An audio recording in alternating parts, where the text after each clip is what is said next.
إذا سنتوقف عند المحور الأول بعنوان الرغبة والحاجة، وأضفت هنا بين قوسين شرحا لهذه العلاقة لكي نبرز هذه العلاقة بين الطبيعة والثقافة والسيكولوجيا، أي ما هو نفسي.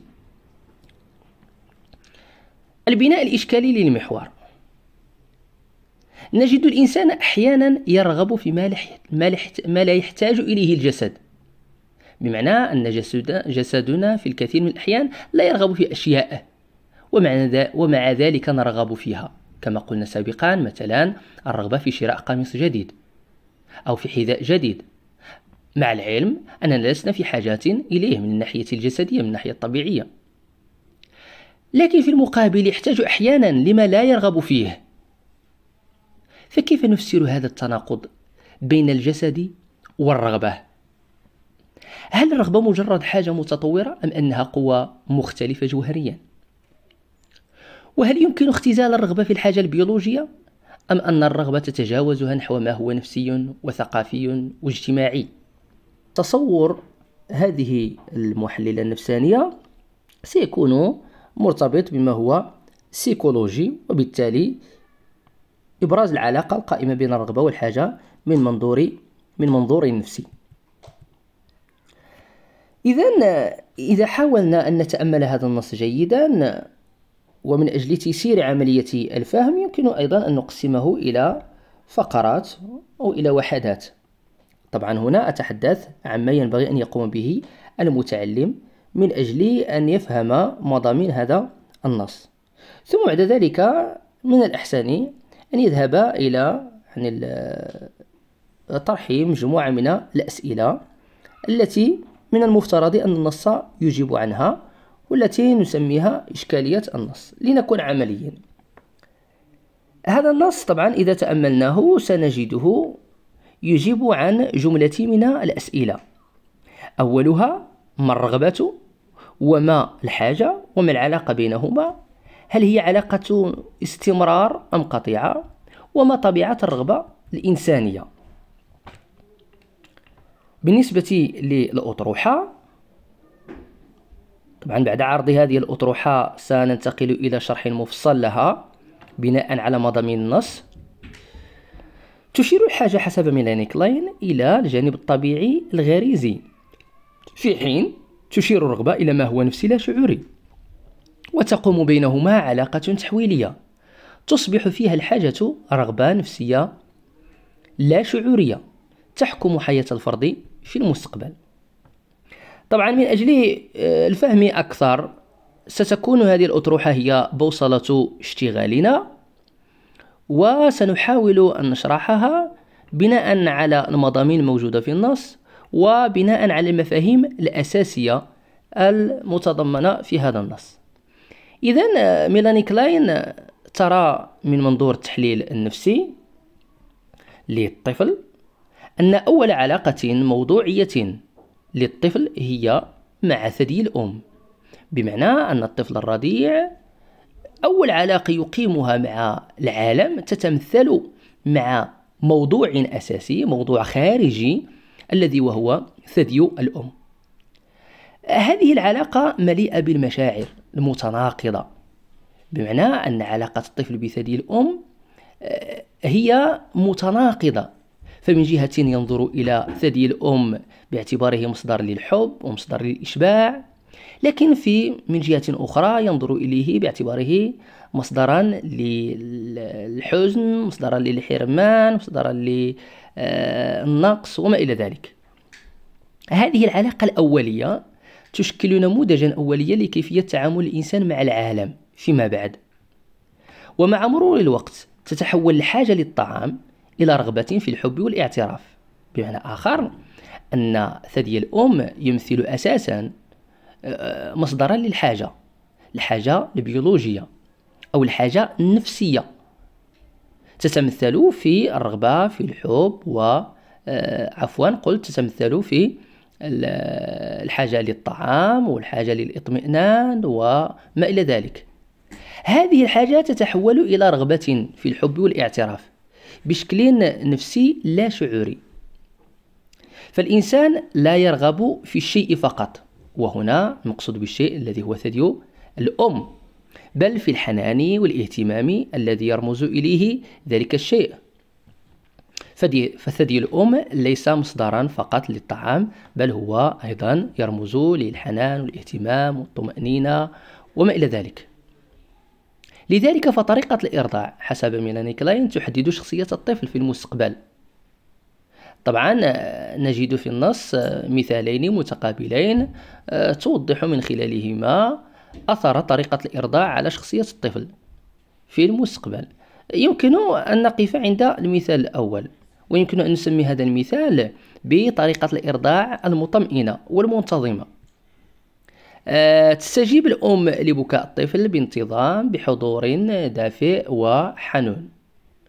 التجربة الداخلية للطفل يتعلم هنا الطفل بأن العالم مكان موثوق به وحاجاته يمكن إشباعها، مما يجعل طباعه المستقبلية المفترضة تتمثل في الثقة، حيث يثق بالآخرين وبالعالم، يتفاءل، يتعامل مع التحديات، يبني علاقات صحية قائمة على الأمان.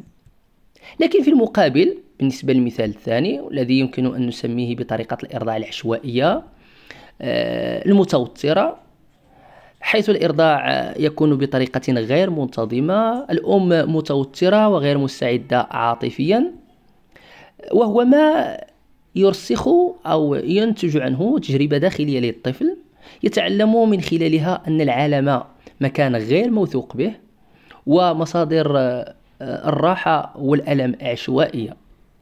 هذا سيثبت لديه طباعا مستقبلية مفترضة كالقلق، الخوف من الهجر، الحاجة الماسة للتأكيد المستمر على الحب، صعوبة في الثقة بالآخرين، ربما العدوانية. قد يصبح الطفل في المستقبل عدائيا كالسباق للخيانة أو منطويا لحماية ذاته. هذه الأطروحة طبعا التي قدمنا لميلاني كلاين يمكن أن نفهم من خلالها أن كلاين تتحدث عن الرغبة وتتجاوز الجسد لتصبح هذه الرغبة بحثا عن الآخر، بحثا عن الطمأنينة النفسية، وليس فقط إشباعا للحاجات الطبيعية والبيولوجية. هذه الرغبة تتشكل في الطفولة عبر العلاقة بثدي الأم.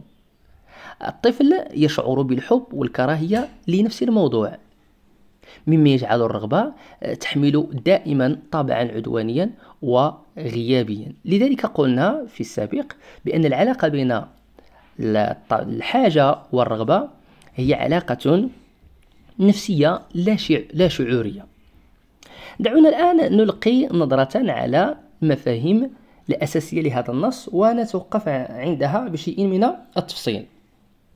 طبعا لدينا جملة من المفاهيم في مقدمتها: الرغبة، الحاجة، الدافع، الإحباط، الإعلاء، الشخصية، الأنا، الأزمة، وفي مجملها تنتمي إلى حقل علم النفس. طبعا هنا الرغبة لو ديزير هي قوة نفسية لا شعورية تنبع من الميول الغريزية الأولية للطفل، وهي ليست مجرد حاجة بيولوجية، بل هي طاقة نفسية لا شعورية ملحة ومشحونة بالمشاعر.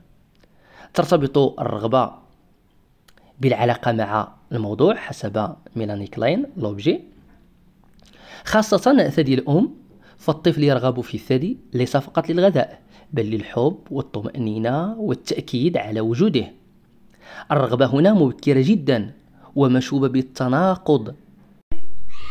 مفهوم الحاجة هنا يشير إلى ذلك المطلب البيولوجي أو النفسي، هو أساسي ضروري للبقاء والاستقرار النفسي.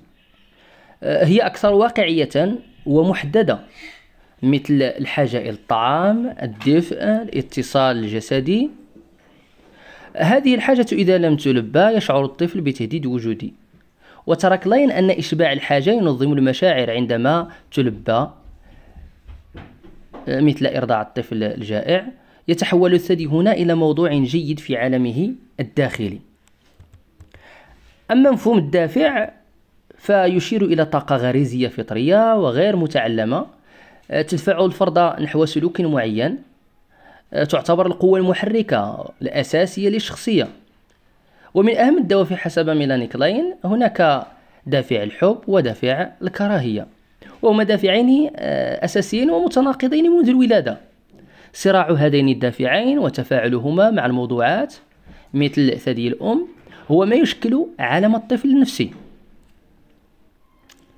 أما مفهوم الإحباط فيشير إلى تلك التجربة العاطفية التي يعيشها الطفل عندما لا تلبى حاجته أو رغبته على الفور، وهو ليس حدثا عاديا بل إنه حجر أساس في التكوين النفسي.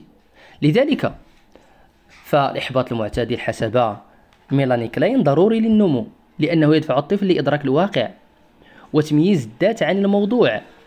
أما الإحباط المفرط أو المستمر فيؤدي إلى تثبيت الطفل في الموقف الانشقاقي، حيث ينقسم العالم إلى خير مطلق أي ما يرضيني، وشر مطلق أي ما يحبطني، وتسيطر مشاعر الحسد والعدوانية.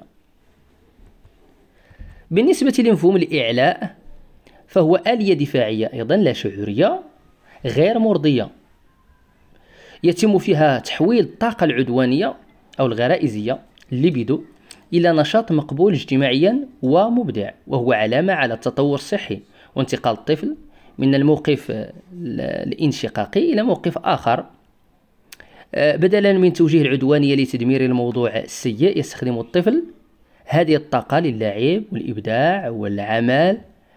هذا يعوض من مشاعر الذنب لديه تجاه رغباته التدميرية الموجهة لأمه. الشخصية la personnalité. طبعا الشخصية كما رأيناها مع سيغموند فرويد، فهنا نرى بأن هي البنية النفسية الناتجة عن تفاعل الدوافع الفطرية كالحب والعدوان مع التجارب الأولى، خاصة هنا مع ثدي الأم حسب ميلاني كلاين، والآليات الدفاعية التي يطورها الطفل للتعامل مع القلق الناتج، وهي تبنى حول العلاقات بين الموضوعات الداخلية، كما أنها ليست ثابتة بل هي ساحة صراع دائمة حسب مثلا سيغموند فرويد بين الأنا الأعلى والهو، في حين أن الأنا يحاول أن يوازن بينهما بالإضافة إلى العالم الخارجي. لكن بالنسبة لميلاني كلاين فهذا الصراع دائم بين مشاعر الخوف من الاضطهاد وبين القلق على الموضوع المحبوب والشعور بالذنب. لذلك فالشخصية السليمة هي التي تنجح في ترسيخ التوازن بشكل لا يؤدي إلى عن الانتصار للقلق والاضطهاد. مفهوم الأنا إيجو هو جزء من النفس مسؤول عن الوساطة بين المطالب الغريزية له والواقع الخارجي، وهو مركز الآليات الدفاعية. هذه الأنا عند ميلاني كلاين موجودة منذ الولادة، لكنها بدائية ومفتتة. وظيفتها الأولى هي التعامل مع القلق البدائي من خلال آليات الدفاع الأولى، اللي هي الانشقاق، الإسقاط، الإدماج. الانشقاق يتمثل في فصل الموضوع الجيد عن الموضوع السيء، والإسقاط يتمثل في إلصاق المشاعر الداخلية غير المرغوبة بالخارج. ثم الإدماج استيعاب الموضوعات مثل الثدي الجيد داخل الذات لتشكيل عالم داخلي. الأزمة لا كريز هنا هي لحظة ونقطة تحول نفسية حاسمة في التطور، تتميز بذروة من القلق والصراع الداخلي. الأزمة الأساسية في نمو كل إنسان هي الانتقال من الموقف كما قلنا الأول الذي فيه الاضطهاد وما إلى ذلك إلى الموقف الذي فيه القلق، حيث يدرك الطفل أن الأم الجيدة والأم السيئة هما نفس الشخص، فيشعر بفيضان من القلق والذنب على رغبته العنوانية السابقة تجاهها. كيفية حل هذه الأزمة من خلال الإعلاء والرعاية الأمومية الجيدة تحدد الصحة النفسية المستقبلية للطفل. إذن ماذا يمكن أن نستنتج من خلال هذا النص ومن خلال ما قدمته ميلاني كلاين؟ ما يمكن أن نقدمه أو أن نستنتجه هو أن الطفولة ليست مرحلة، وخاصة نتحدث عن سن الإرضاع. هذه المرحلة ليست مرحلة عابرة فقط، بل إنها هي ذلك المسرح الحقيقي الذي تتشكل من خلاله الشخصية. فالشخصية البالغة ما هي في نهاية المطاف إلا صدى للصراعات والعلاقات التي حدثت في السنة الأولى من الحياة أو السنتين الأولتين من الحياة. كما أن نفسيتنا وعالمنا الداخلي مأهول بموضوعات داخلية، تمثيلات للأم، الأب، الثدي، الموضوعات الخارجية تكونت عبر هذه الصراعات المبكرة، ونستمر في التعامل معها طوال حياتنا. بمعنى آخر وباختصار، إن شخصيتنا ونحن راشدين ما هي إلا نتاج لطفولتنا، وخاصة للعلاقة التي أقمناها مع الثدي بطريقة نفسية لا شعورية. هكذا تتحول الحاجة البيولوجية المتمثلة في الحاجة للطعام خلال ثدي الأم إلى رغبة نفسية لا شعورية تؤثر بل وتحدد شخصية الطفل في المستقبل، شخصية الإنسان في المستقبل. طبعا هذا هو رأي ميلاني كلاين، وهنا سنكون أنهينا تحليل هذا النص. سنحاول في تسجيل لاحق وفي فيديو لاحق أن نسلط الضوء على بعض الانتقادات التي يمكن أن نوجهها لميلاني كلاين، وأيضا بعض الإمكانات الأخرى للجواب عن السؤال: علاقة الرغبة بالحاجة، وهل هي بالضرورة علاقة استمرارية أم أنها علاقة قطيعة؟ ثم طبيعة هذه الرغبة، هل فعلا هي دائما رغبة نفسية لا شعورية، أم يمكن أن تكون رغبة عاقلة، يمكن أن تكون رغبة ذات طبيعة ثقافية اجتماعية؟ السلام عليكم.